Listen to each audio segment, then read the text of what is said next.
he's still doing well. Don't get me wrong. He still is a valuable bullpen piece, but still always waiting for the other shoe to drop with him, which is why if there's one team that falls in love with that value, I'd ship him away in a heartbeat as much as it pains me to say as a Daniel Lynch fan.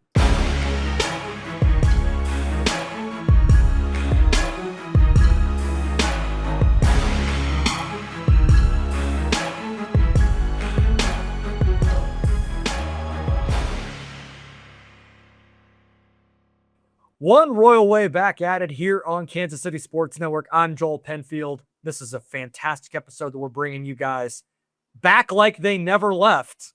You know them, you love them. Jordan Foote and Josh Keiser joining me tonight on the program. Welcome back, fellas. Let's go, dude. I've been so amped all day. Yeah, so excited, so happy to be back, man. Once we planned this episode, like a month ago, maybe a few weeks. And we're like, okay, let's talk before the deadline, kind of get some thoughts on the team. And I don't want to say the vibes are necessarily better, like the 5 out of 6 to start the second half does help for sure. But I'm just excited to get back and talk some ball with the boys.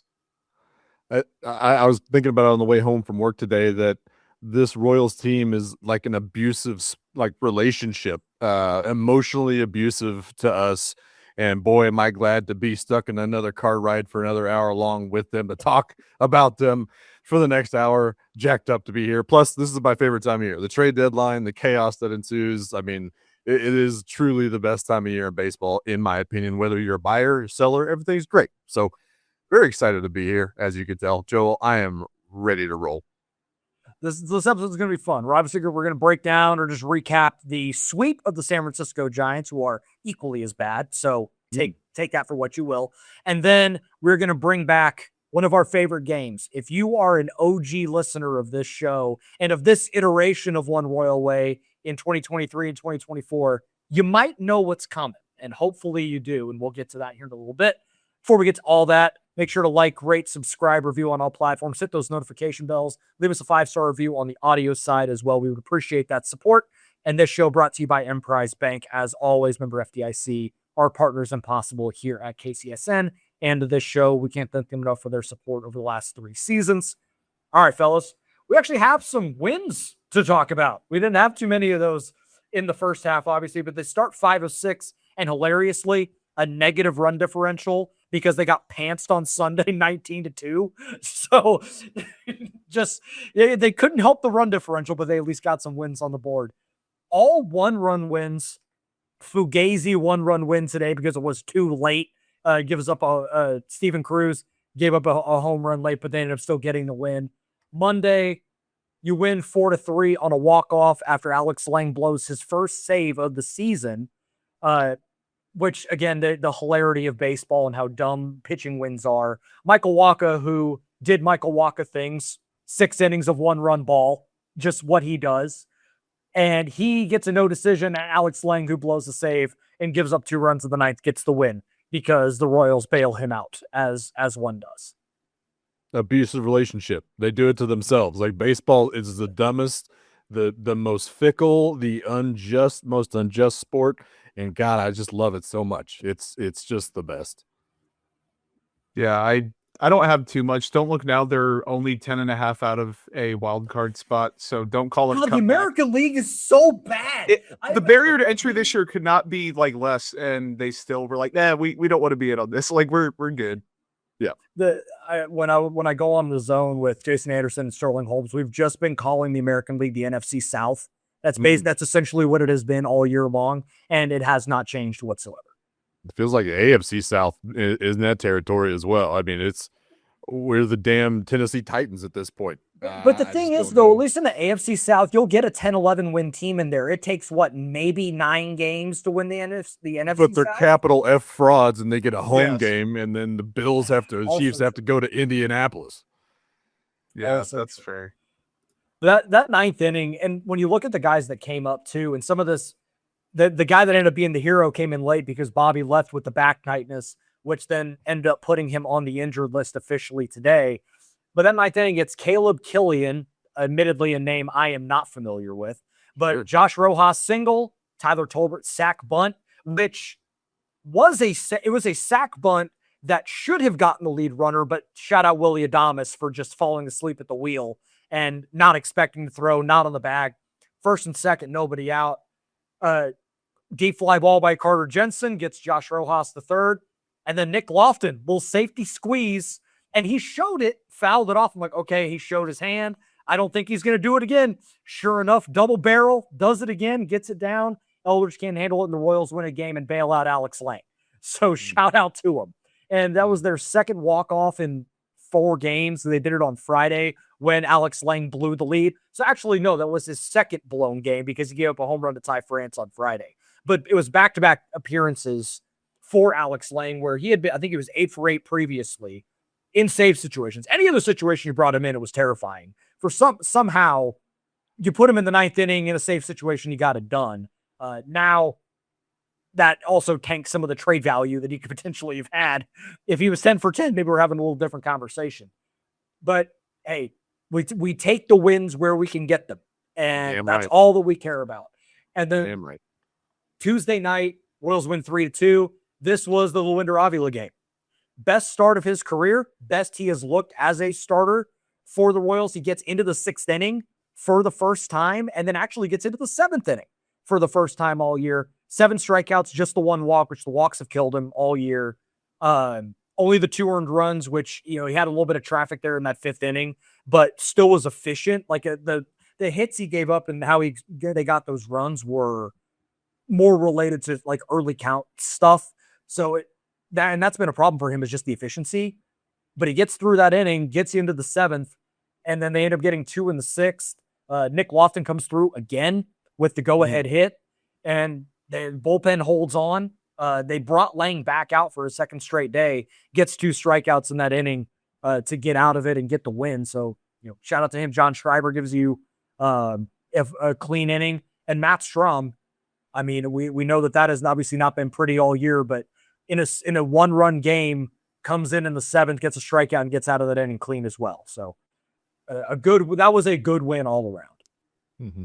Yeah, I really quick on Lofton, and we've kind of gone back and forth on like being all the way in on Nick Lofton, then seeing him like, okay, well, maybe not so much. Then right when you think you're out, he brings you back in. Since the start of June, he has a 770 OPS and a 112 WRC plus, and that doesn't include Wednesday when he was 1 for 1 with like a pinch hit when he came in and had another ribby. Like, he doesn't strike out a lot. The defense is the defense. He complements Michael Massey well, and we'll talk about Massey later on. Like, I have no problems with Nick Lofton at all. And it seems like situationally, I don't have like the runners in scoring position data in front of me for the whole year, but he's been playing multiple positions. He's been doing it fine. He is a valuable guy to have. I just have good thoughts about Nick Lofton really in general. And it's not that he's like a future building block per se, but he's a guy that can stick around and help your club. He's a new Freddie Fleming, right? Mm-hmm. Like that. Yes, that's who Fleming was when they traded him. Yeah, like he's going to play 3 days a week. He's pressed into more service now, but he hasn't been overexposed. He's actually gotten better in some areas. But he's a guy that you can bring in off the bench. He's a weapon as a pinch hitter. And we saw that today as well. Pinch hits for Rojas against the lefty, or they brought in the righty to face him. It was Keaton Wynn. And Nick Lofton still comes through with the pinch hit. Yeah. I think he's got like 8 or 9 pinch hits this year, which that's a crazy stat for a season in general. But you mentioned the runners in scoring position stuff. On the year, he's hitting 294 with an 822 OPS with runners in scoring position. Like he gets it done, and for a team that has struggled in a lot of areas, and runners in scoring position being one of them, he's a guy that's come through, and he's walking as much as he is striking out with runners in scoring position as well. So is he a world beater? No. But is he a guy that you can play in a normal circumstance 3 days a week against left-handed pitching, pinch hit him late against left-handed pitching, play third, play second, play some corner outfield? Great. There is a valuable role. You can play 10 years in the big leagues doing that. And he's gotten better too, because I thought he had a really good like little cup of coffee in 22, really didn't get much run in 23, wasn't great. And really last 2 years, it was like, okay, he's fine. Like he showed some flashes, but it just wasn't enough. This is actually where it feels like, oh, he's got it figured out. And some of that is just with a bigger sample in the big leagues as well. And I'm not sure, I'm not making a direct comparison here. It's more of a similar situation. Reminds me of like Ben Zobrist when he was playing for the Rays. Like, he's the on base guy. You're probably not going to get a home run very often from him, but you can throw him in there, pin wherever you want, even if it's coming off the bench. And then you got flexibility in the lineup coming around whenever you do have to play defense in the next round. He's not super great on defense, but he has a pulse there at a lot of spots, which is valuable, and it gives you flexibility as a manager. So I could 100% see him carving a roll out for Q moving forward even after this year. 100%. Yeah, I think so too. Like I was just going to say the compliment with Massey, like Massey, the 103 WRC plus against righties, like Lofton, I think was 109 versus 93. Like it's better than I thought it was. So they're kind of moneyballing this second base plus position together. And like the Jonathan India thing is what it is, was what it was. Like that just wasn't working out no matter what. But they, in a season where a bunch of shit has gone wrong, this is something that hasn't. So I'm just trying to find one good little thing to be happy about. Again, we just take the wins where we can get them, even if it's 100%. Just like the individual players kind of figuring out a role. Speaking of, one more point on Avila. This was the start where I see the vision for him as a starter. Like if he can find ways to stack outings like that, he was in the zone with his fastball with regularity. He was landing the breaking stuff for strikes. He was getting some swing and miss. He was able to punch tickets without the walks, limited hard contact, was efficient really for the first time all year. And I was like, oh, I get it. And you see, the stuff plays in the big leagues. That's no question. Whether it's in the bullpen or as a starter, you can see that the stuff plays. The fastball, he was up to 99 with the sinker as a starter. And even late in that game, it was 96, 97. So he was maintaining his velocity as the pitch count went up, which was something I wondered how he would handle. If he can continue to stack this, then I go into 2027 as, okay, Avila's a starter. And I'm willing to be wrong on that because I thought he was a for sure reliever. But he does this a couple more times, and I think you can write him into the 2027 rotation. What a fun thing to be wrong about. Yeah, exactly. I thought he was a reliever, but I was wrong. He's a starter. Turns out, yeah. Well, I mean, because you guys know my opinion on high leverage reliever versus 4 or 5 starter, like value. Yeah. So that's where I was like, I think you probably have more upside and a little more ceiling to the stuff in the bullpen. And that's constant, commiserate value with being a 4 or a 5, but he may be a 3. They believe that he's more than that. So we'll see if the Royals continue to be correct about that. But, a good one today. And then you get the bad news, the horrific news to begin the day. Obviously, Bobby hits the injured list for the first time in his career, but it's low back tightness. I imagine that's just a 10 days and out sort of situation. Just let that loosen up and be okay. The shitty thing is Stephen Kolek hitting the 60-day IL with a right flexor strain when he went on a rehab assignment. And Nick and I talked about this on Sunday. The reason why he went on a rehab assignment was not because he was hurt and something else flared up. It was just to get him some work after he'd been sitting in the NICU and in the hospital with his wife and his daughter for the last couple of weeks. And a big reason why he's only had one start. And then he went back on the family medical emergency list, as he should. Family comes first. And with what he and his wife have gone through with their daughter, and by all accounts, everything is good on that front, which is great to hear.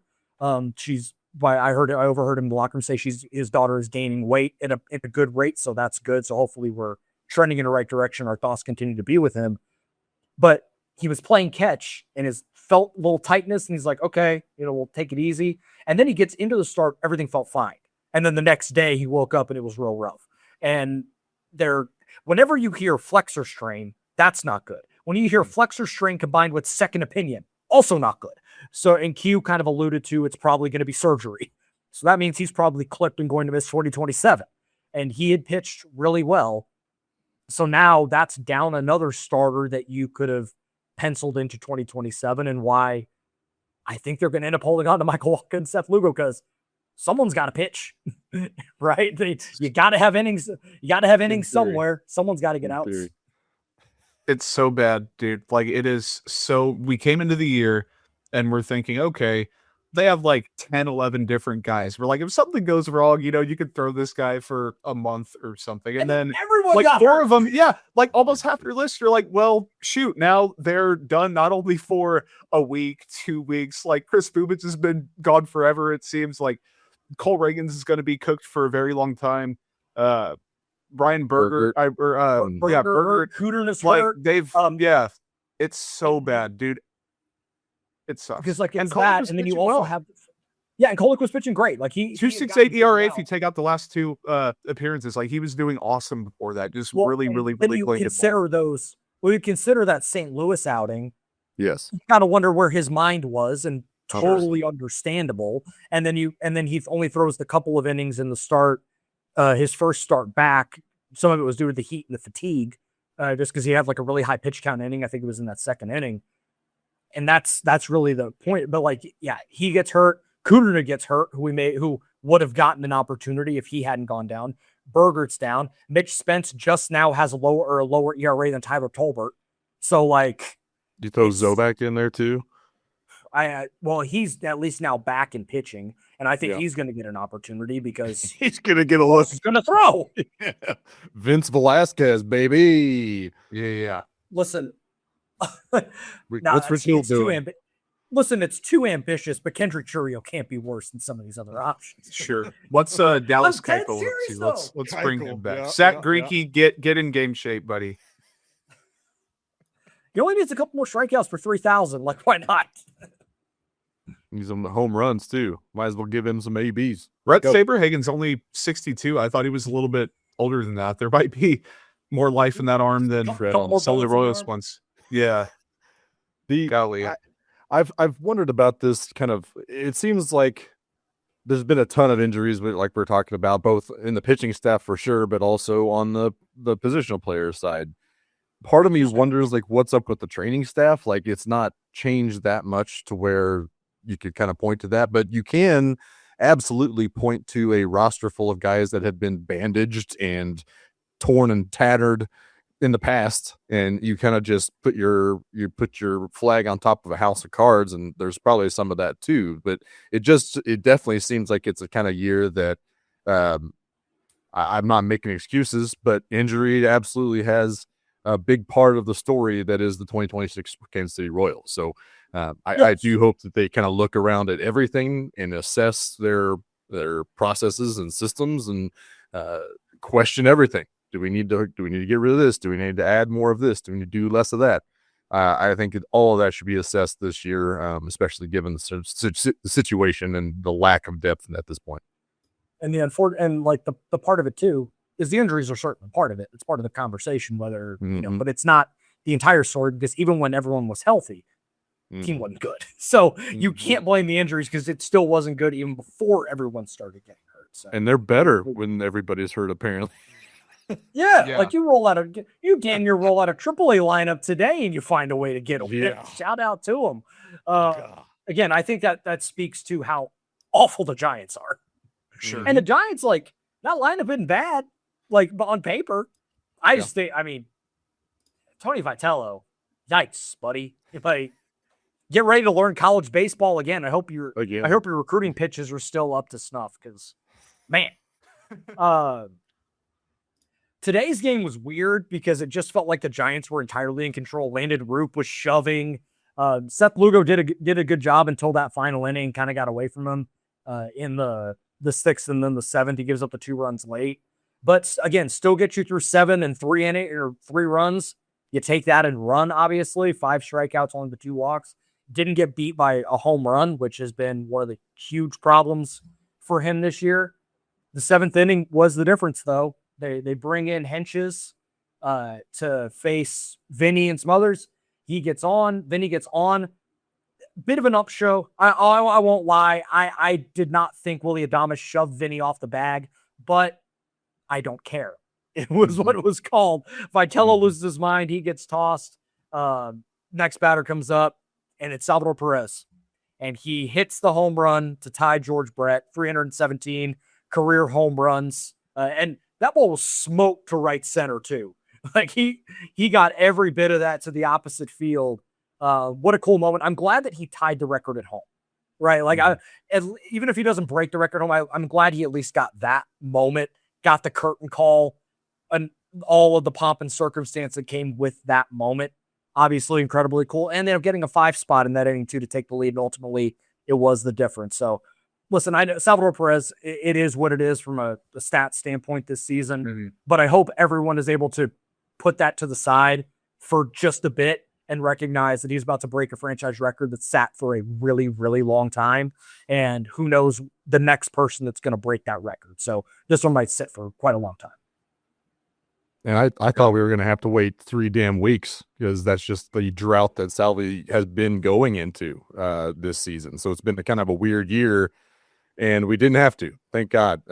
We got to see that record tied, and then hopefully we'll see it broken very soon. But shout out to Salvi. Obviously going to be going down in the Hall of Fame of the Royals for sure. Really good. Going to be really cool to see that 13 hanging up next to George up there on the wall. But I also want to give a shout out. They kind of mentioned this to broadcast, I think, about their record in 1-run games. 4-0 coming out of the All-Star break since the beginning of June. They're 8-3 in 1-run ball games. That doesn't include multiple, extra inning ball games that they lost in there. But 8-3 in 1-run games, I'll take that. I mean, those are supposed to be largely like toss-ups most of the time. It was not going their way at the beginning of the year in 1-run games. It was not clutch team. But now we're kind of starting to roll. Kind of seeing them stick in those and hold those, late leads or get clutch hits to take late leads. So that might be the most fun part about this last, 6-7 weeks of the season is actually seeing them win close ball games again. That's where it's been fun. Joel, I'm glad you did it because I thought about it. Nothing's like, you know what? Yeah, if you're watching the video, somebody had to. Like having a 5-year-old is not helpful to me, not having to instinctually do that. Yes, and on the KU show, every time Nick says it, he looks at Shreyas. He's like, "Don't do it, don't do it," and Nick just despises it. It's the funniest thing. But 2 quick points on the team and Salvi, and I'm glad you mentioned the as easy as it is to crap on his production this year, it really doesn't do a ton of good because it's well documented. We know that he hasn't been good this season. That's fine. He's old. It happens. But in the month of July, entering Wednesday, so all these numbers obviously are higher than they were coming into the day. 374 WOBA, 138 WRC plus, 7 extra base hits, 11 ribbies in 59 plate appearances. So you can add some to a lot of those. He's been playing better. We've seen this before. The weather warms up. He gets a little healthier. He plays better ball. Is he going to live up to the dollar value? No. Is he going to be a part of the team moving forward? That's a conversation we can have at a different date, but kudos to him. And for the team itself, I have some trivia for you. Since the beginning of June, I want you guys to guess where they rank in lineup WRC plus, slugging percentage, and then team FWAR for the pitching staff as a whole. Oh, You get 3 options, 2 hitting, 1 pitching. So team WRC plus, I'll say 12. They are exactly 12. 6. Oh. Okay, slugging percentage. Where do you guys think they're at? 15th. 18th. 12th. So they're a top 12 offense overall. Now, where do you think they are in pitching WAR on Fangraphs in that span? 22nd. Dead last by so the Cubs and the Athletics are negative 0.5. The Royals are at negative 1.4. They've been just absolutely dreadful in the past 8 weeks, 7 weeks, however many, 6-7 weeks. Oh, yeah. Not that the season would go any other way necessarily, but I don't know. It's tough and not at all what I would have expected coming into the year. I mean, God love him, but you're having to run out Randy Dobnak every 5th day right now. To be fair, he has done his job. I am not trying to random Randy Dobnak. You're you know what, Randy? But if we get a little too high, Randy. Well, if we had this, if you told me coming into the year that in July Randy Dobnak's going to be thrown to 5th day, I'm like, oh God, what's happened? And sure enough, everything that could have happened has, and that's what's led to it. But again, shout out to him because he's actually pitched fine. He's done his job. He gets through 5. He hasn't given up a lot of runs. It's not sexy. He's not striking out the world, but doing a job. And that's all we can ask for. Credit to him. This was meant to be a 10 to 15 minute recap, and we're now about 25 minutes into this thing. So that is some old Run Royal Way stuff right there. Tale as old as time. Back in the saddle, baby. Yeah. So we're going to take a quick break. We'll be right back, and we're going to play a game, have some fun right after this. The attorneys at Northland Injury Law have been serving the Kansas City area for over 40 years, helping people with serious injuries from car accidents, work accidents, falls, and other personal injuries. They want to help you, and we don't get paid unless we get money for you. If you have a case, call 816-400-HURT. That's 816-400-4878 now. I'm Brett Goodwin, one of the owners of The Learning Tree. The Learning Tree is a neighborhood toy store in Prairie Village, Kansas. This has been here in this location since 2000s, and my husband Alan and I purchased the store in 2023. Alan and I grew up in families where we've always wanted to have a business together. Alan grew up, for instance, his parents had a jewelry store. I worked in a local toy store here in Prairie Village when I was growing up. When this opportunity happened in 2023, we knew right away we wanted to contact them and pursue the store. We wouldn't have been able to get the store without the team at Emprise Bank. From the day we contacted them, they knew what we needed to do, which was very helpful. I would absolutely recommend the team at Emprise Bank to anyone looking to secure a business. We worked with Emprise from day one. They were extremely helpful. They were always great resources. We talk to them frequently. They know the area. They're very friendly. We know who we're going to talk with, and they know what we need to do. We hope we'll see you at the Learning Tree. David Starnes Allstate Insurance is a proud partner of KC Sports Network, serving the Kansas City area and all throughout the Midwest. If you are looking for new coverage or something that better suits your home, auto, health, or any of your other insurance needs, give Dave and his team a call. Elevate your coverage and be worry-free with David Starnes Allstate Insurance. You know that moment when you realize you left your favorite sunglasses at the beach or on the roof of your car or at the gas station 3 states away. Well, I've been there too. But then I found Shady Rays and it changed the game. These sunglasses are made for real life, seriously good-looking, polarized, durable, and not stupidly expensive. And here's the wild part. If you lose them or break them, even on day one, Shady Rays will send you a brand new pair. No guilt trip, just replacements. So now I actually wear my sunglasses without fear, on hikes, at concerts, on the boat, wherever. They have sunglasses for golfing, fishing, hiking, and biking, even sunglasses for kids. Shady Rays is eyewear that has your back. Go to shadyrays.com and use code KCSN for 50% off 2 or more pairs of polarized sunglasses. All right, we're going to play a game. If you are... Before we do that, as I read the chat... Yeah. Can't bury the lead. No, this was a very good point. The Royals did make a trade in the midst of all the roster transactions earlier today. They made a trade with the Houston Astros for recently DFA'd reliever Nate Pearson. They sent a high A reliever Max Martin to Houston in return. This is a dart throw and a worthy one. I'm not going to try and make too much of Nate Pearson and his production in the big leagues, but the guy throws 97. And they need warm bodies in the bullpen that can functionally throw strikes. Hopefully he can do so. That's about my assessment. But if we really want to get into like the nitty gritty of some of like obviously like the guy throws hard and we have that going for him. None of the breaking stuff is good. Like that's the thing. No. But if they're in the spin zone here is, if there's one thing Brian Sweeney is good at, it's tweaking, developing, fixing sliders. Mm-hmm.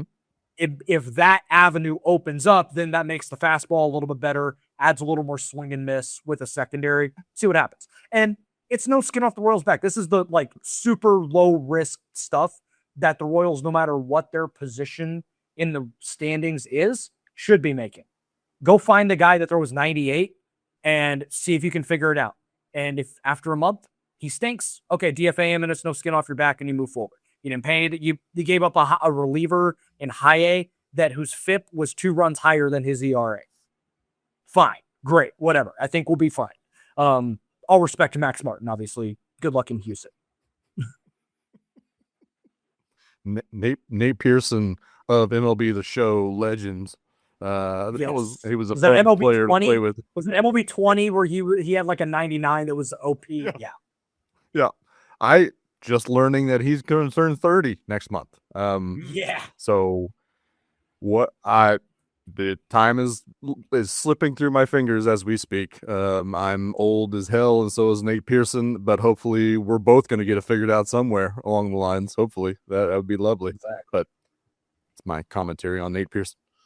Yeah, the slider has 3.3 more inches of combined break than the average. I think there might be something there. The expected stuff is better, meaning lower than the actual. I wouldn't be surprised if he did kind of have a Mickey Mouse run. I just completely invalidated any good thing he does for the Royals. I'm like, nope, Mickey Mouse run it. It's borrowed time.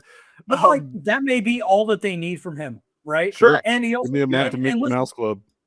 and if he's all, and also if he ends up being good, they unlock something. He's under team control for next year too, and you can stick it in the bullpen for next year as well. Like, it's fine. Like, That's what bad teams considering where this team is at and some of the guys they've run out this year in the bullpen, like this is a worthy swing, and it's fine. Don't need to make too much of it because who knows how it ends up going. But again, you bet on the tools. You bet on 90, they rolling out of bed and throwing 98. Like that's the kind of stuff that you need to be betting on if you're Kansas City. And I'm glad they took a swing on this. Yep, same here. We talked a lot more about this trade than I thought. I thought that'd be about a 60-second in passing comment. But okay, there we go. Should have been. That's probably true. That's impossible for us. No. Okay, so now we're actually going to get to our game. This is we did this for the couple of years that we did the show together around this time. So we're bringing it's under a new name now, and Josh really headed this up because I think he had the podcast itch pretty bad and he was ready to go for it. So Josh, I'll let you run point on this. Explain to the fine folks at home what this is called and how we are going about this. So the original iteration of this game was called Let's Get Transactional. And that was more of we're buyers. We need to be transacting so we can improve our stock for these runs. Now we're in a different seat here, a different role. We are sellers at the trade deadline here, which is also very fun sometimes. The Royals, if you listen and look at Jeff Passan's top 100 trade value candidates, the Royals have like 5 of them, but none of them in the top 50, which is a lot of fun. But we're gonna do some deals here, and we're gonna call this. It's under different circumstances, so we're gonna change the name. We're gonna change this to Shark Tank. So if you've seen Shark Tank, we're gonna present to each other some deals, hypothetical deals with real players, and we're going to pick the one that we would do. And if 2 of us match our selections of this group, then we will pull that trigger as general manager Scott Sharp and JJ Piccolo. There are a couple wrinkles, little contextual things happening between all of these situations, so there is an actual decision to make on it. Yeah, I guess we'll just kind of jump in here. You guys ready to roll? Let's do it. Yeah, we got context for each guy. Like I feel like we're in a good spot of giving like a little. Here's what we expected from this player. Here's what they've actually delivered, not delivered. Here's how long they're under club control. Some of these guys are older than the others, so I'm excited to kind of just dive in and break everybody down. Yeah. So I'm going to be able to play the role of Scott Sharp, assistant to the general manager, if you're nasty. We're going to start with the Royals' probably biggest trade chip, and then we're going to end with the actual biggest trade chip, and that's going to be a surprise. But we're going to start with Michael Wacha. Jordan, do you want to contextualize Michael Wacha for us, please? Yeah, so Big Wacha, he has been awesome this year. Like the 3 for 51 contract, I think Joel has said it before. I agree. Like if he would have wanted to go elsewhere, I think he could have got more like a 3 for 60 type of deal. But there's value in not uprooting your family every year or two, and I think he knows that, and that played a big role in why he came back to Kansas City. And he thought that maybe they were building something special here. This year that hasn't been the case, but either way, that's neither here nor there. $4 million in incentives. It's like every 5 innings pitched from 105 to 140 for 2027 and 2028. He has been fairly durable and hasn't shown signs of slowing down, so it's a good problem if he hits those incentives. The vision for him coming into the year, I think everyone expected just like a decent number 3 pitcher behind Cole Reagans and Seth Lugo, and he instead has spun a mid-3s ERA, made the all-star team, been easily the best starter in the rotation. So not enough good things, I think, to say about Wacha so far this year. Yeah, he's been the anchor, unexpectedly called upon to do so. He was always kind of seen as the leader, seemingly, in that rotation, and it's really cool to see him kind of defying what the age regression should be to have a good year here. So he is probably the Royals' biggest, trade piece for this upcoming trade deadline. I've got some comparable deals, and we kind of used David Lesky. He's the guy as far as Royals content goes outside of KCSN, of course. But he's got a Substack Inside the Crown. If you're not subscribed to it, go do that. Don't be Go dumb. support good work. Yes. He's incredible. But he had a whole trade primer. We kind of use this as a roadmap to this game, but we did kind of deviate from that, and I did pull up these trade packages independently from that. So shout out to Lesky for that. But Michael Wacha's trade value is probably, when you start looking at trade precedent, his market, probably similar to the 2025 Merrill Kelly trade to the Texas Rangers last year. They got Arizona's number 5, or I'm sorry. You got he went from Arizona to Texas, correct? Yeah. Yes. For their number 5, their number 9, and number 13 prospects. I don't like doing that a whole lot. I'd rather go up their future value ratings more so than their ranking. But you should expect probably 2 prospects within the 5 to 10 range of any farm system. So I got 4 packages. I got off the phone with 4 teams, all interested in Michael Wacha. I've got the Phillies, got the Pirates, got the Astros, and I've got those Cubbies that Jordan talked about being equally shitty to the Royals as far as the pitching goes. Phillies are trying to send us Cade Obermueller, left-handed pitcher drafted last year, 23 years old in low A. Got about a 40-plus future value to roll with, lower velocity fastball, big spin guy, solid peripherals, but he's only 6 feet tall as a pitcher. So not a lot of projection there. And they want to send this Ramon Marquez, 20 years old, high A, 202 ERA through 10 appearances through low and high A, really good K rate, a 40 future value rating, great chase and whiff, fastball sits about 93, a great changeup. So two pitches there. Pirates want to send Josh Nixon Garcia, the password. I looked it up. Did you want to pronounce that for me, baby? It's Yostinson Garcia. Yostinson. Big password. The password. Yes, the password. Yep. I found that out too. There's a lot of lore with this kid. Perfect. Yep. Perfect nickname. 23-year-olds in AAA, having a really good year, 45 future value. And then Wilbur Dotel, a right-handed pitcher, 23 years old, kind of going between AA and MLB appearances, kind of bouncing between rotation and the pen. But he's still rocking just under 5 ERA in the minors. Good future value stuff potentially on him, but work to do on him. So that's package number 2. Astros, number 5 prospect Bryce Mayer, right-handed pitcher, 24 years old in AA. Strong year, but he is pretty old for that. Shout out to Mizzou Tiger, his former Mizzou Tiger. So there's that. And then their number 10 prospect outfielder Lucas Spence, currently an everyday role in center field, but kind of overshooting his skis a little bit. Don't let that fool you. It's just 610 OPS in the majors right now. And then my Cubbies that I really want. I saw it was that Jim Bowden had that deal for Matt Shaw and Kevin Alcantara. Yeah, I think it was. Yeah.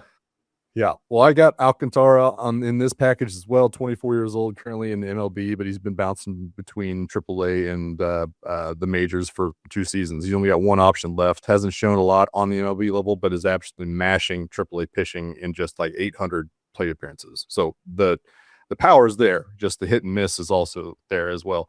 And then number 12, Brooks Capel, right-handed pitcher, 23 years old in AA, having a strong year, 40 plus on the future value scale, 4 to 5 pitch offerings, 6'6", big fella. So those are the 4 packages that I'm bringing to the table for our Michael Wacha. Joel, what you got? Who you going with? So I actually am. I've debated. This is the one that I probably had the hardest time with because I like a couple of the ones. There's one where I like one guy and not necessarily the other. Mm-hmm. But I think I'm going to go with the Pirates one here because I like Stinson Garcia. I liked him when he was with Boston, and then he got traded over to Pittsburgh. And probably can just throw him right in the outfield right now and see what happens. Yep. He's kind of bounced back and forth. Some of it is opportunity, some of it is he hasn't quite gotten full opportunities in the big leagues. It's been kind of limited. The Royals will be able to give him pretty much everyday opportunities as we go forward. He's not, I don't know if he's fully a center fielder, but again, like what the heck, let's try it and just see if he can handle himself out there. it is a project. It is, some things you're necessarily question, but he's 23, right? So he's still got time to kind of figure things out. That would be the route I go. And then Wilbur Dotel's a bit of a lottery ticket to some degree because, again, still very raw to figure some stuff out.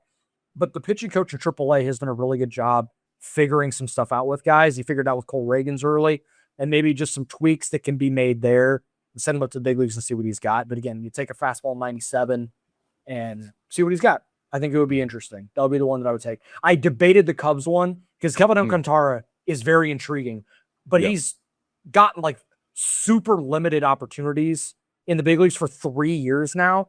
And so I'm like, okay, is it opportunity or the guy just can't hack it at the big league level? Like there is a little bit of both. And I can't quite figure out which one it is. So I'd rather go with the password and take that opportunity. And he has more options. Alcantara only having one option is kind of concerning because if he can't hit, then it's pretty much now or never next year. And there's just not as long of a runway. So I would go with the Pirates package here. Yep. I went with the same. Yostinson Garcia, like the past 2 years in the minors, he's averaged like 22 home runs and like a 130 WRC plus, like been really good. I think he's a corner outfielder. To Joel's point, doesn't hurt to at least try. Like it's easier to say, okay, this doesn't work in center. Let's move you to the corner and no harm, no foul. Dotel, like the fastball sitting 97, 98. He has the high strikeout numbers you would come to expect, but that the FIP has always been considerably better than his ERA. So like, I'm kind of interested just to see over a bigger sample as he keeps getting experience, what it looks like. And both of these guys, I believe, are still just 23 years old. So still pretty young. I think that I didn't really struggle too much with this one. I did consider the Cubs package as well. But definitely Pittsburgh signed off on it, and we are 1 for 1, I guess 2 for 2 technically, with both of us voting for this. Yep. No need to continue or belabor this. I would rather have the Cubs deal because I like Alcantara, but the points are valid. The options are a problem. The plate or the bat to ball problem.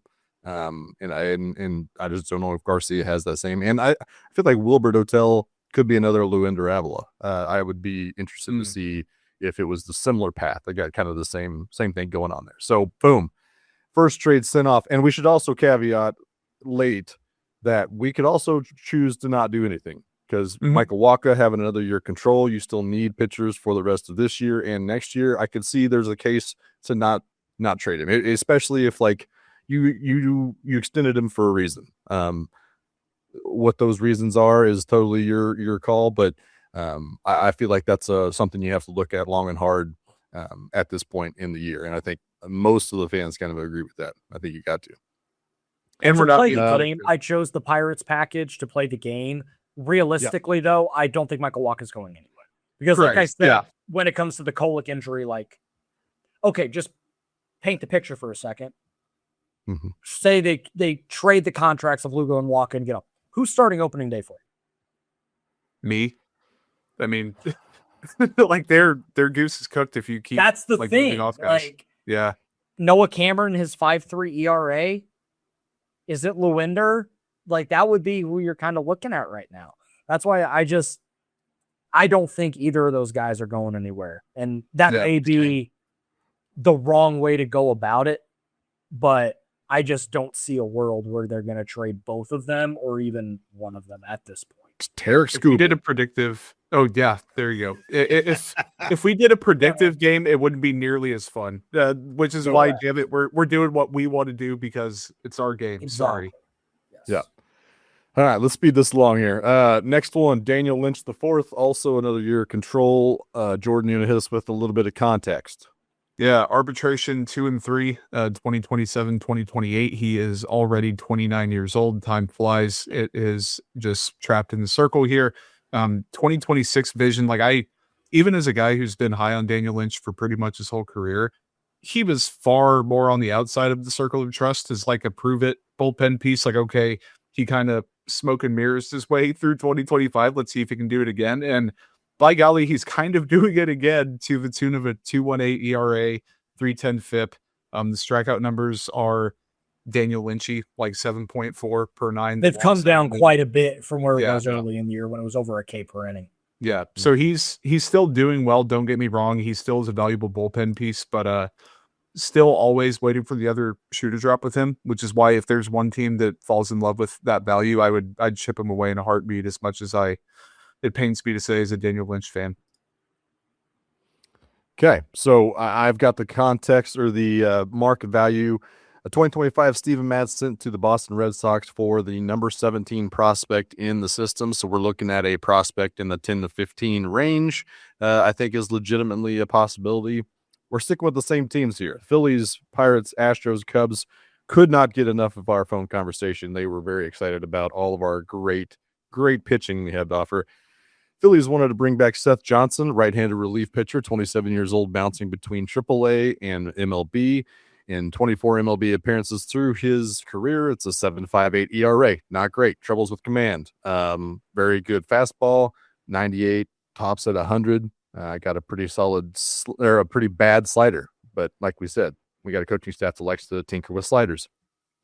That's a possibility. The Pirates are very interesting. They have they're wanting to get out of the Mitch Keller contract. He is 30 years old with a 5.14 ERA in 2006 or 26. He is owed $45 million over the next 2.5 seasons. Steadily losing velo over the last 4 seasons. Our staff thinks that they can help him. He's still on pace to have his 6th straight season of 150 plus innings pitched, so that's not nothing. They also want to give us our old buddy Noah Murdoch, whom we drafted back in 2019. He's a tall drink of water, 6'8", turns 28 next month, but he's been kind of he debuted last year. And in 26, he started out in low A, I believe, and then worked his way up to AAA with a 3.63 ERA in the minors. And I think he's even with the big league club now or not, but he's been flirting with the big league club action as well. So you got a fringe reliever in that deal as well. Astros trying to give us their number 11 prospect, Miguel Ulola, 24 years old, bouncing between AAA and MLB. He has a 4.92 ERA in AAA in 26 games, bouncing between the rotation and the bullpen. He's got a 40-plus future value, gets with, lacks control. And then the Cubs trying to give us the number 10 project, Caleb Wing, right-handed pitcher, 19 years old, in low A, 4.5 ERA in 9 starts, 40-plus future value, big command issues, gets a lot of whiff. So we got 4 deals from them. Joel, what do you like? I don't like any of these, to be completely honest. Like, none of these really scream like, yeah, that's what especially not the Pirates one. I don't want Mitch Keller in his 5+ ERA. And he's gotten worse the last couple, basically since they paid him. It has not been pretty. Seth Johnson is obviously intriguing because of the fastball, but I'm not going to bank on that. And especially for when you're talking about 2.5 years of Daniel Lynch, and for the record, I think they still should trade him because his value will never be higher, I think, than where it is right now. So I would zag here a little bit, and actually, instead of teams calling about them, I would call another team. I would call Seattle, because they need a left-handed reliever besides Gabe Spire in that bullpen right now, and see if maybe you could get Brock Roden, who is the Mariners' 17th rated prospect, switch hitting middle infielder, currently in AAA. He's old to the level, he's 26, but really hasn't gotten an opportunity, and he's kind of blocked with Cole Young and Cole Emerson there in Seattle now. His best opportunities are bench roles. We probably can grow a little bit more of a role in Kansas City. Switch hitter, currently with an 800 OPS in AAA. Now, I don't think he's got 12 home runs on the year, but he's playing in the PCL. So grade the power on a curve. But who knows what you can get out of him. And I think it would be a nice little lottery ticket to try and get out of Daniel Lynch. Speaking of zigging and zagging, you're breaking the rules of the game. It's my show, damn the it. integrity of the game. You're just guests here. This is my show now. I'm a guest. I should be able to call all of the shots. Every one of the shots is in my parameters. Jordan, what do you think? Oh man. I'm also gonna, if you're a KC Laboratory fan, you were familiar with the Maddie answer. I'm gonna Maddie answer here. I picked the Pirates offer, and I didn't even think about this until just now, but it also helps my case. If I'm trading Michael Wacha, I need someone to get innings, and regardless of whether they are great innings, I'm like, okay, I watched Joel like immediately shit on the Pirates. So I'm like, okay, I need some leg to stand on. So that's my Hey, I see. my No, I theme see was- that vision though. Certainly. Yes. And like, I he's get not it. good. Don't get me wrong. Like 5.14 ERA, the FIP is like mid 4.4s. He's just over 100 innings. Like the past 4 years, though, his average 177 innings, 4.15 ERA, a FIP just under 4. The strikeouts keep coming down. That is concerning. 44% ground ball rate.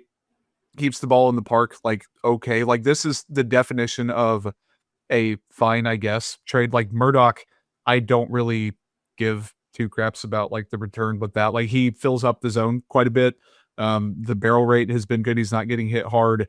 The strikeouts in AAA have been awesome, but he's also 27, 28 years old and hasn't really done much at the big league level. So that's kind of a throw in, and you're hoping maybe that turns into something other than a feel good story. I think I'm taking Pittsburgh because I didn't like any of the prospect ones, and I did want to trade Daniel Lynch. But I think if I'm putting like a percent confidence in making the move, I'd probably put it at like 60-40. So keeping him is definitely on the table for me. But for the sake of, I need some innings, and I'm also, it's not my money. I'm not going to pocket watch the Royals and say that they need to save here. I'll get Mitch Keller and hope to God that the coaching staff can harness whatever's left of him.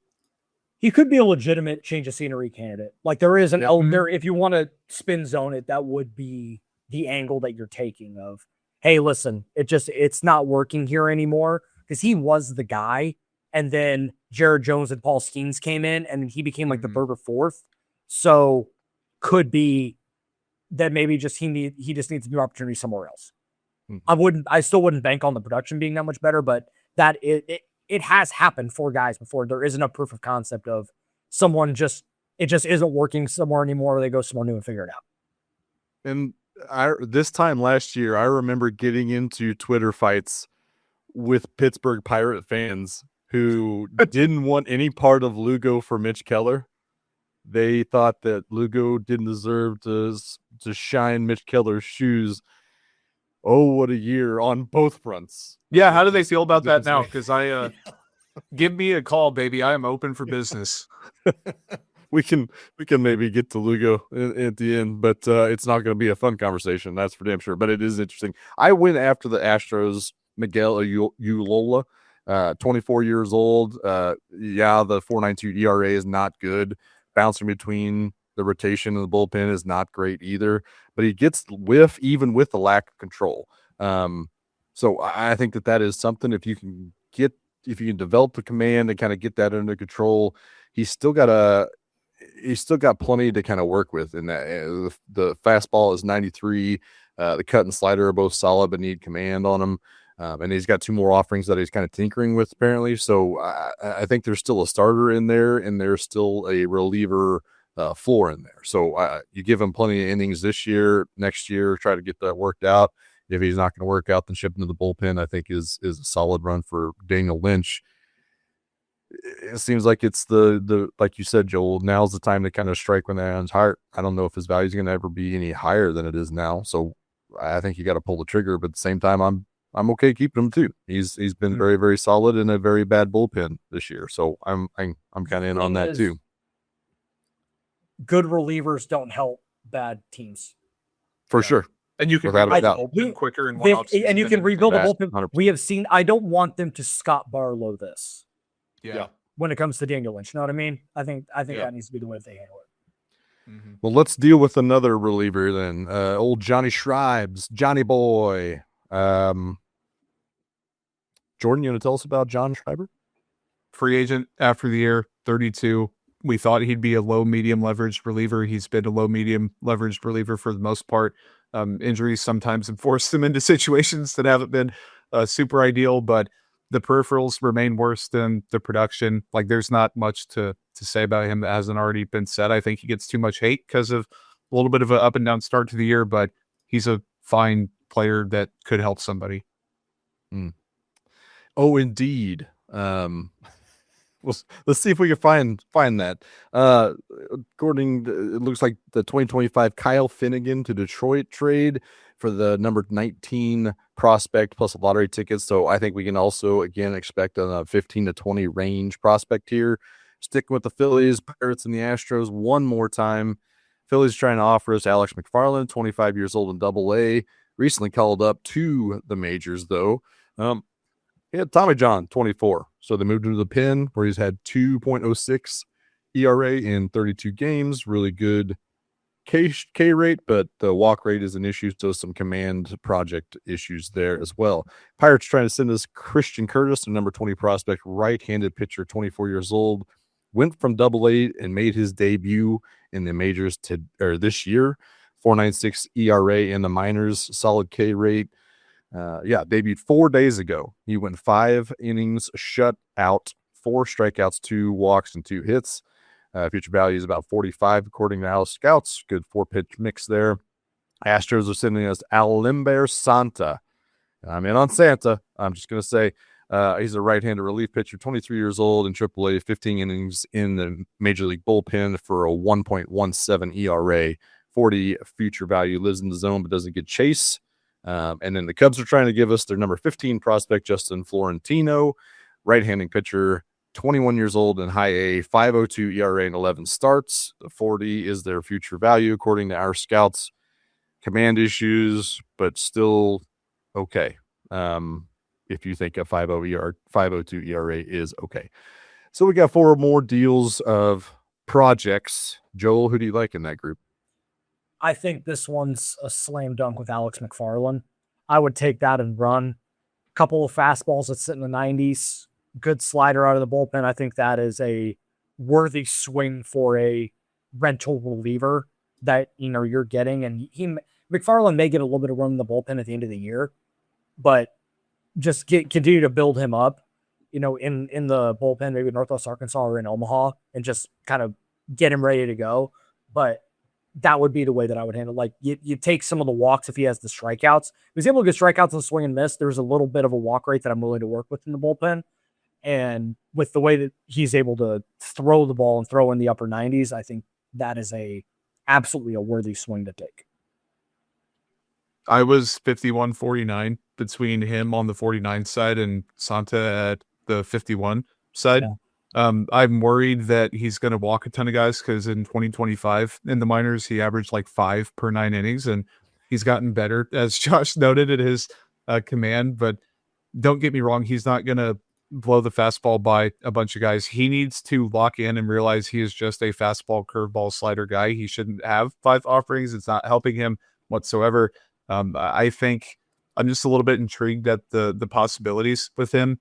McFarland was a close second for me. So like this was probably the toughest one for me to make a decision on, but I'm moving Schreiber either way. Like he's not going to be helping the team much longer. So why not get something if you can? That might, yeah. I found the pronunciation. Here we go. Alimber Santa. I'm in on Santa. It's a great name. It's a great name. It rolls right off the tongue. My concern with him, on top of the struggles with command, he is also only 5'10". You're generating velocity in the upper 90s. What's wrong with being 5'10", Josh? You're not a 98-mile-an-hour shover. Joel, you're 5'10". That's what. On a good day. On a good day. It's the hair. When he's having a good tall hair day. All right, and he's actually 5'10" and a half. Thanks for listening, guys.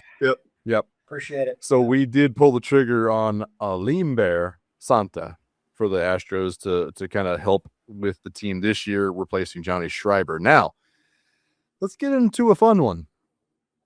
Michael Massey.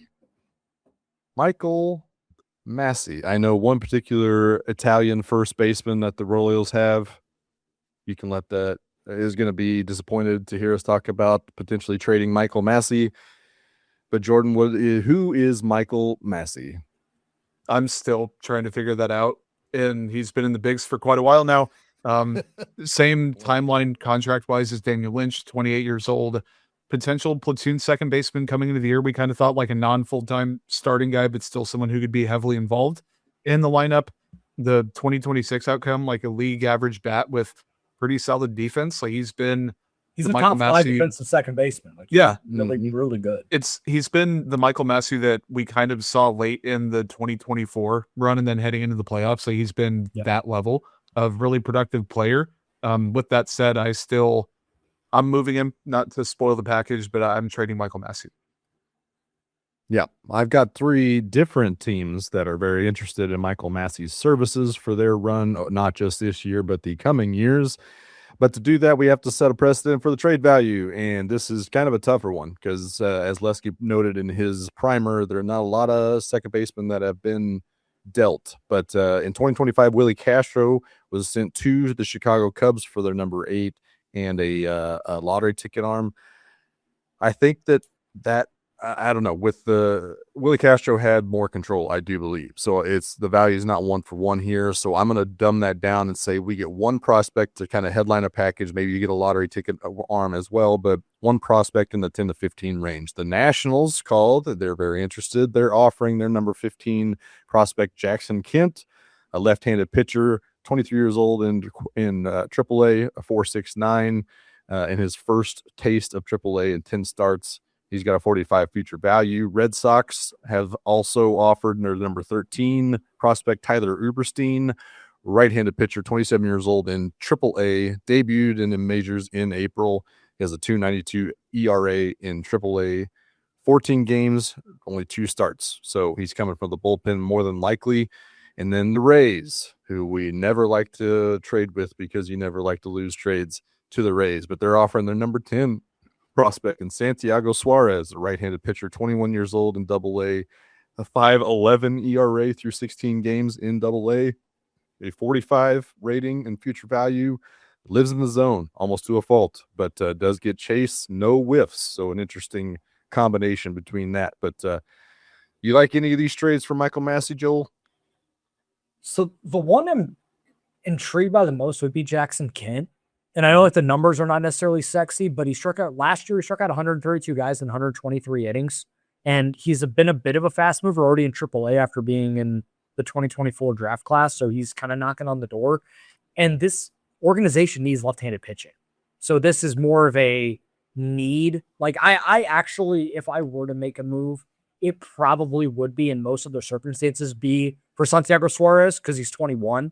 So you have a little bit longer of a runway. Right. And he's the youngest of this group. But I think because this organization needs left-handed pitching, both, even if he's not a starter and he's a reliever, that's fine. Like maybe the fastball ticks up a little bit and you have that going for you. But I think that may be the route they need to go just from an organizational need perspective. So that's the one I would go with for this one. There is no way I'm dealing with the Rays. I don't care if Santiago Suarez had 000s for every stat, that the lower is better. Not happening. Absolutely no chance. Not doing it. It doesn't hurt that he just hasn't been perfect so far. I get the developmental track and everything, but I'm going Jackson Kent pretty easily. 10.3 strikeouts per 9 in the minors this year. Fairly consistent, keeping the ball in the park. Walks haven't been a big problem.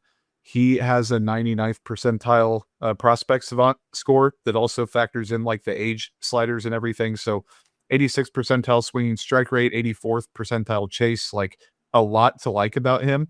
Uberstein, just, I'm also like, if you're over the age of 25 and you haven't been like a proven big leaguer or anything close to it for a little bit of time, I have negative interest in that. Not like a Leo DiCaprio type of thing with the prospects, but you got to be fairly. It does matter to some degree. Yes, I get the joke, 1,000%. So yeah, I'm going with Jackson Kent. That's one of the easier ones for me, I think. I feel like someone needs to step up and fight for Michael Massey in a Royals uniform, like you said, Jordan. Or is yours, buddy? Set up. This is who we saw on the down stretch of that 2024 season. That's exactly what we wanted Michael Massey to be when he was coming up. It's tough to kind of get this good of a run from him. Like, obviously, the beginning of the year wasn't great, and health is always an issue with Michael Massey. You can't count on it, but damn it, it looks good, and it looks like it works both at the plate and in the field. So it's really, really tough to pull the trigger on this, but I am also going for the Jackson Kent trade. Let's go. I agree with everything you said, Jordan. Peripherals are all good to great. He could afford to stay in the zone a little bit more, but he still gets plenty of chase with that. Fastball sitting about 92. He has a plus change, has a slider and a curve too that can actually like take his game to the next level. So I'm also pulling trigger on the Jackson Kent trade. Michael Massey, I hope you like the cherry blossoms in Washington and the humidity that you're probably used to playing in Kansas City. But we appreciate everything you've done for Kansas City. Unfortunately, it's time for you to leave. Jackson Kent is now. I don't think his value will get any higher. Yeah, you also unfortunately have to worry about Nielston around the corner. It's just been unfortunately just a major part of the story of his big league career. I don't, for the record, again, like when we're doing this stuff, like there are certain guys we think will get moved. I think Michael Massey falls into the maybe and like in a very soft maybe. I would not expect it to happen, but I also think JJ understands that they need to reset some of this and build the farm system that's in. They need guys in AA, they need guys in AAA that have some sort of big league potential because there's just not a lot of that right now. All their dudes that have legitimate big league potential and like big league and not just making it to big leagues, but legitimate upside at the big league level are in the DSL, in low A or in high A right now. Like that's it. They're still years away. So if you're able to get a guy like Jackson Kent to maybe able to help you in 2027, and then you have 6 years of club control beyond that. So I think that would be the way to look at it. But I would expect Michael Massey to still be in Kansas City on August 4th. I would also agree with that. But we sent him out, so that is a done deal. You don't get no takesies, backsies. We've had a lot of pitching so far. Lost our second baseman, so that's a little bit of an issue, but we're going to see what we can do by dealing our boy Starling Marte. Jordan, do you want to tell us about Starling Marte, please? He's 37 years old. He's on a cheap contract. We thought that like he could be an end of roster outfield option and like an insurance policy, probably the best case. And 87 WRC plus in 45 games. He has had a decent locker room presence. Like a lot of the reporting, and maybe some of this is carrying water, but I think also does add validity to the profile he's constructed over the years of if anyone trades for him, it's going to be a team that needs like a 4th, 5th outfielder and wants a presence like that coming into a postseason run potentially. Yep. So good for him, but yeah, not going to fetch a ton, but damn it, Josh did find some potential packages that could work. Bet your ass I did. Using the Mike Yastrzemski to Kansas City last year for your Marte is what I did here. But basically, it was one prospect in the 25 to 30 range. Not going to be much here. Let's kind of get through this pretty quickly. The Phillies are offering their 27 prospect Brian Rincon. He's a switch hitting shortstop, 22 years old in AA with a really good OPS in their first taste of AA. Red Sox are offering their 25 prospect Eduardo Rivera, left-handed pitcher, 23 years old, currently on the MLB roster, helping out the big league club that they just had their win streak snapped just a few minutes ago. So it died at 15 in a row. Very impressive. Very good. We can all be so lucky. All these fan bases are also, it would be great to have a 15-game win streak to talk about. Diamondbacks wanting to send their 27 prospect Sandro Santana, left-handed relief pitcher, 21 years old, bouncing in between high A and AA, 2.14 ERA and 42 MLB or minor league innings out of the pen. And then the Mariners are offering their 30th prospect Casey Heinz, relief pitcher, right-handed, 22 years old and high A, 4.12 ERA and 25 games from the pen. What do you got, Joel? Any of those? I think this is super easy, and it's Sandro Santana.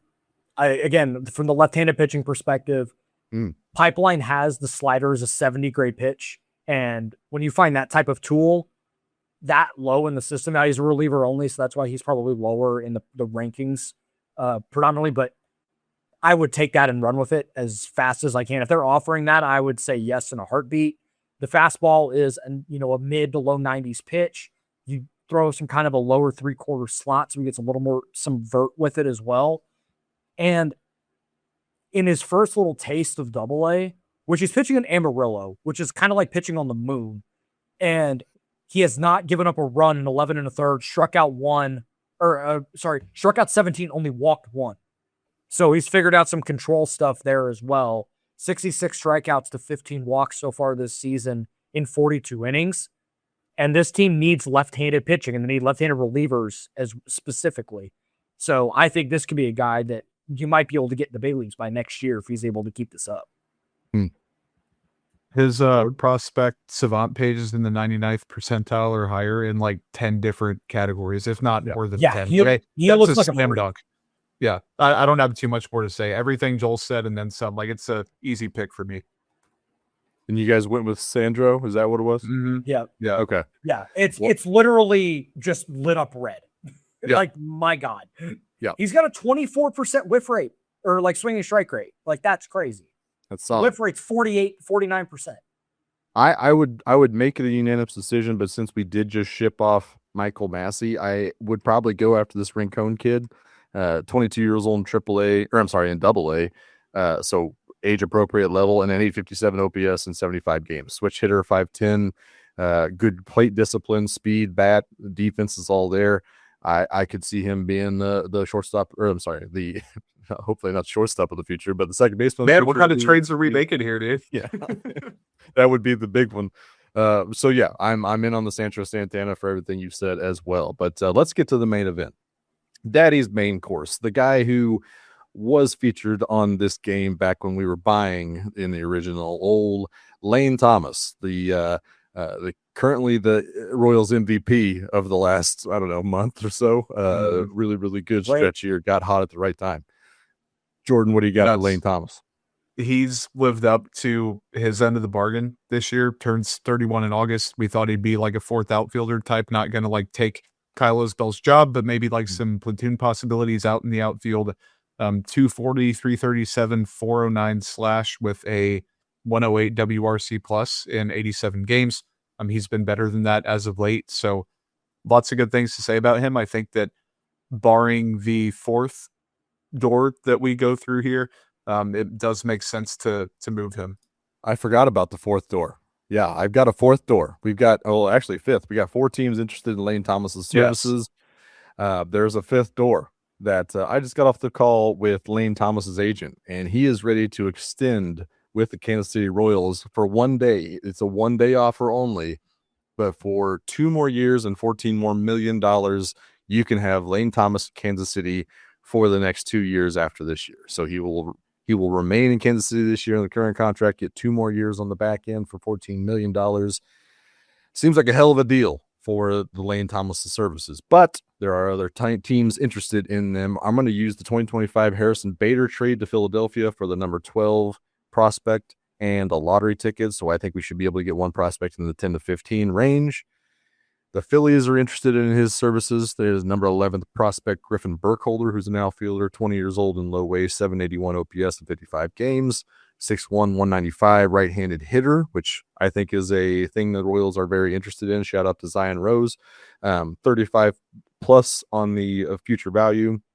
The Rays are interested in Lane Thomas, and they're offering up Victor Mesa Jr., also outfielder, also doing very well in the major leagues. 24 years old, 1 option remaining, 746 OPS in 154 MLB plate appearances. Josh, why are the Rays interested in Victor Mesa Jr. or in Lane Thomas to Victor Mesa Jr.? Well, Lane Thomas is a right-handed hitter mashing lefties, and Victor Mesa is the opposite. They got a lot of lefties in that lineup, so they want Lane Thomas. Shut up. Astros are interested in Lane Thomas for their number 14 prospect, Jackson Neza, right-handing pitcher. Neza, 24 years old, recently promoted to AAA, 3.99 ERA through 16 games in the minors, 40 on the future value scale. And then they're also offering outfielder Zach DeZinzo, 26 years old, currently on the MLB roster, but a 665 OPS. Not much to write home about for Zach DeZinzo. And also the Mariners are interested with their number 11 prospect, Corbin Dickerson, also an outfielder. 22 years old, recently promoted to high A, 812 OPS and 349 plate appearances in A-ball, 40 future value, good plate discipline, all that good stuff. So I got 5 doors to walk through for Lane Thomas. What are you walking through, Joel? I would go with the Mariners offer because I think that is the team that's going to end up trading for Lane Thomas because they need right-handers that mash left-handed pitching. They try to do that this offseason, and Robert F. Snyder forgot how to play baseball. So they're going to try and go to the well. And by the way, they paid more money for Robert F. Snyder than the Royals paid for Lane Thomas. Yes, they did. Record. So I think they end up going and righting that wrong and go get Lane Thomas. And I would go with Corbin Dickerson here of these guys. I think is the most intriguing. I think Mace is good, but again, I think only having one option and being 24, I just worry about if a major regression happens and you need to retool it. Like it's the same thing with Alcantara. Like it's the same sort of thing. If it was a much more sure thing at the big league level, I'd be more intrigued by it. That's why I'm not as in on the Astros with Zenzo, but I would go with the Mariners one here. The extension part is intriguing, and I think I would still try and have some deal of, listen, we need to trade you now because of where the season is at. We need to build the farm, but we would have you back on a 2 for 14 or a 1 for 10 with a mutual or something like that. Would cost way more now. It's a one day only thing. You got to make a choice. I know, but if you told me that the Royals could have the opportunity to bring Lane Thomas back for 27 and 28, I think you would take that. Yep.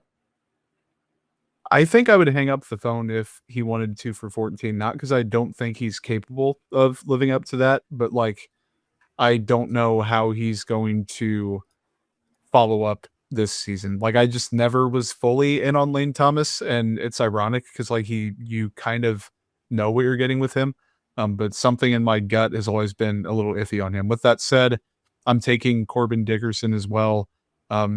For where he's at, he does need to get going and keep progressing through the minors. That's kind of a concern, as is swing and miss, and he just swings a lot in general.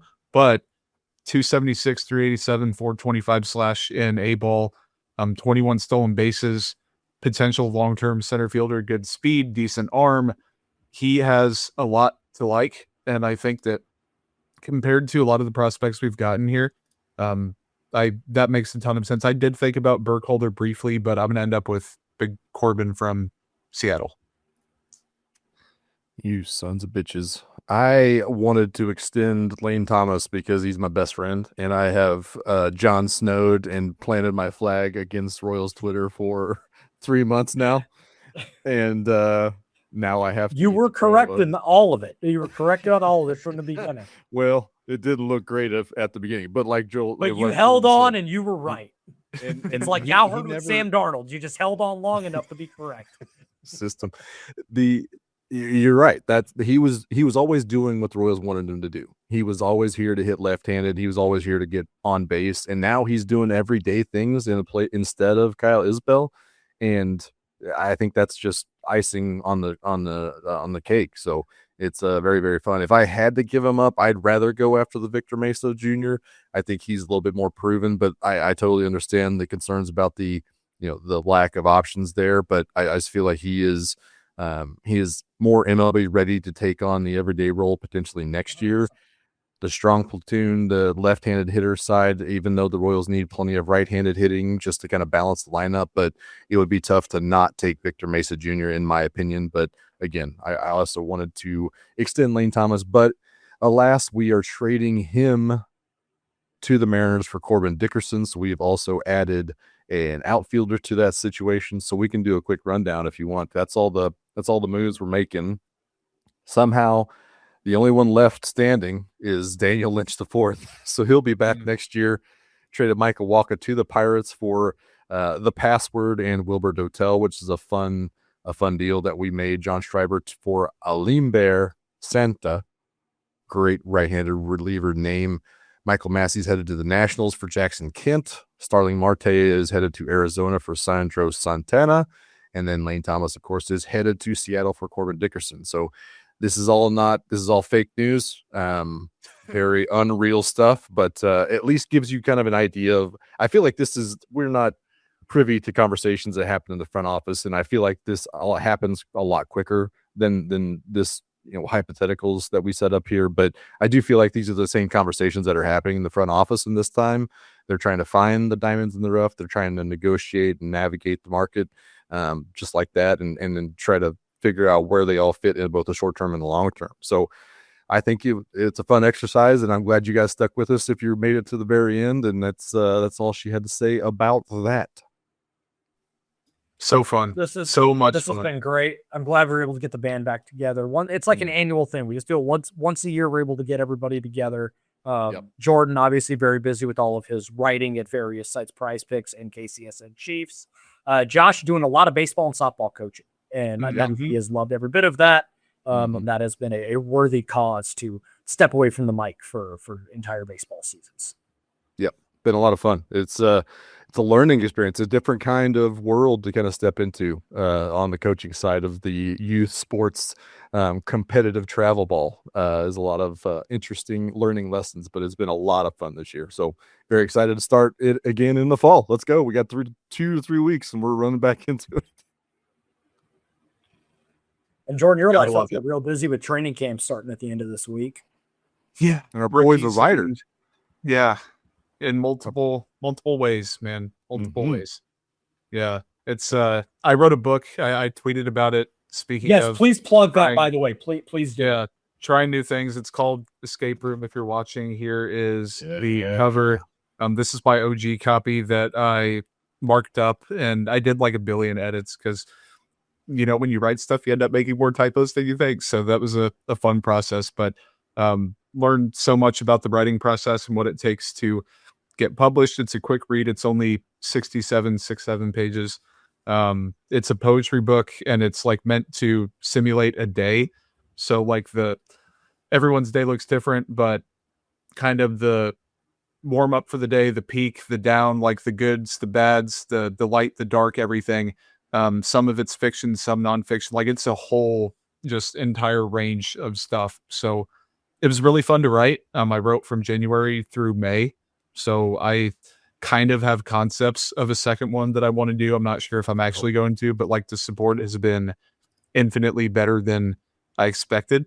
But it's also a testament to like a great support system of friends, colleagues, family, all that good stuff. So definitely the thing that I'm like been most excited about creatively, because if you're listening and you don't have a creative outlet, like I can't stress enough for you to change that. And I'm not a good artist. I don't like coloring, painting, doing all that stuff. My art, my creativity comes from putting thoughts on paper and sometimes podcasting. So if you find something that, gets you away from work, I highly recommend that. That's a good message to end on. Guys, this has been fantastic. Hope you guys like the much longer episode than you normally get just from me during the week. This is about 2 episodes worth of what I normally do during the week. So this has been great. I've really enjoyed this. Again, so glad I'm able to get you guys back on here. Love you guys, obviously. Need to do this again sometime soon, maybe in the off season or however we need to go about it. For all of you at home, appreciate you guys. Again, like, rate, subscribe, review, hit those notification bells, and leave comments down on YouTube of what you liked about the trades, other trades you would want to make, your own trade machines, however you want to do it, because this is all coming up to a head here on August 3rd when the trade deadline actually happens and we see what moves the Royals actually make. So we'll have that coming up here soon. End of this week on Sunday, as always, live post-game show to wrap up the week. A 4-gamer in Detroit coming up here this weekend. So we'll see what the Royals have in them against a team that is playing a lot better. It looked like they were kind of in the cellar with Kansas City, and they found a way to do it. The next couple of weeks are going to be really interesting for them, whether they trade Scooble or not. That is going to be one of the more interesting storylines to watch. When it looked like it was a foregone conclusion, now maybe not so. We'll see. But thank you guys very much, and we'll talk next week. Take care, guys.